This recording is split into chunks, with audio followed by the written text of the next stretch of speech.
Làm được hết đấy. Biết.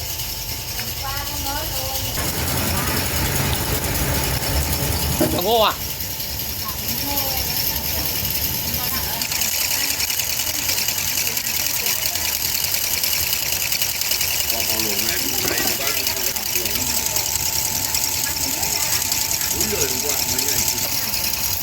Giảm nhiều đấy. Mấy ngày họ mít tranh nhau cãi nhau chứ về cãi nhau tranh nhau nổ.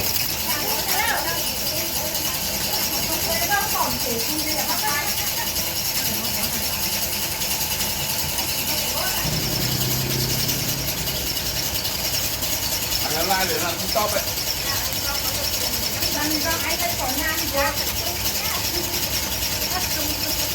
Mai bà này. Nói gì hả? Nói gì?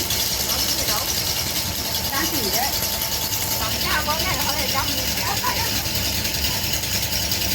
Like này nó làm bán TikTok 200.000 một lần. Nó gọi mấy thằng Trung Quốc vào đây là 2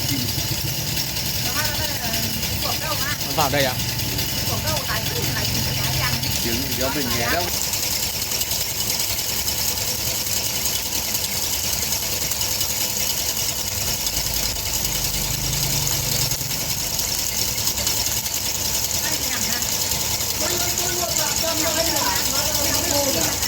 Mẹ đi ra đây quên mẹ tiền. Hết chưa? Hả? Chưa. Được chăng nhá.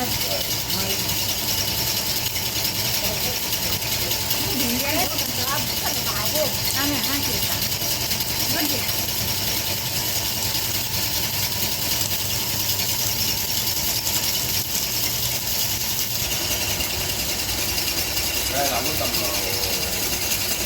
1000 độ. Nó phải thế nó mới phồng được chứ. Tại vì nó từ đây ra kia là phát mà thịt vào người phát mà. Đúng rồi. Cái hơi của nó phịt vào là nó bỏng đấy. Đúng không? Bỏng luôn.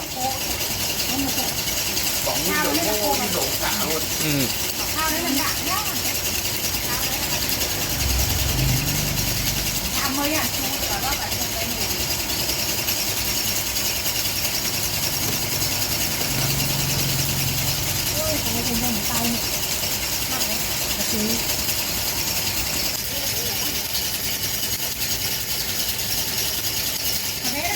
Cái này thì ra nhiều gạo quá rồi.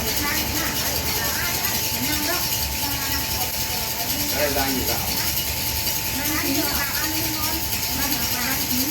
Chúng nó vàng nó ăn đắng nào. Tôi không là tôi đi đâu. Ăn nổi các bạn. Con nó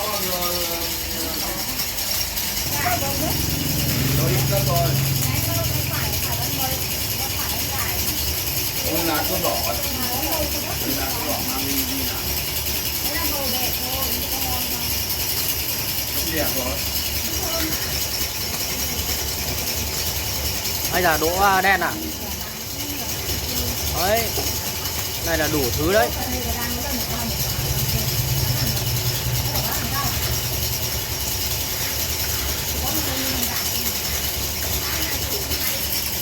Cái đấy đấy. Không mình chỉ cái câu. Đang muốn người.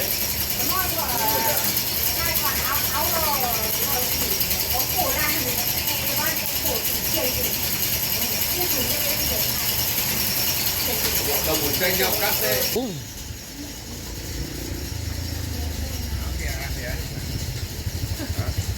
Hết rồi. Này không thấy đâu. Vô có ai lóc ai cái này là cả vô ai nhang. Có nữa là có ở đây khẩn á. Với là ai con ăn quá nếu ai cái nó thủng vậy. Ôi ôi.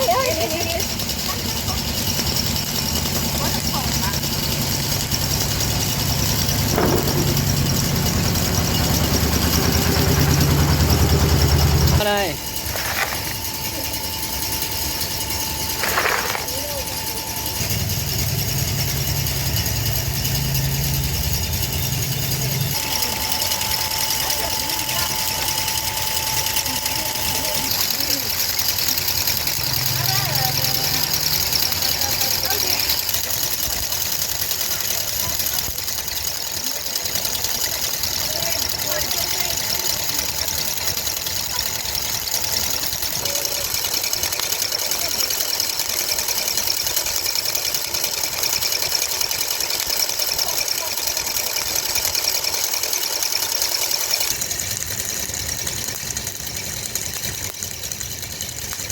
xem nó chuyển tiền thì nó mới xem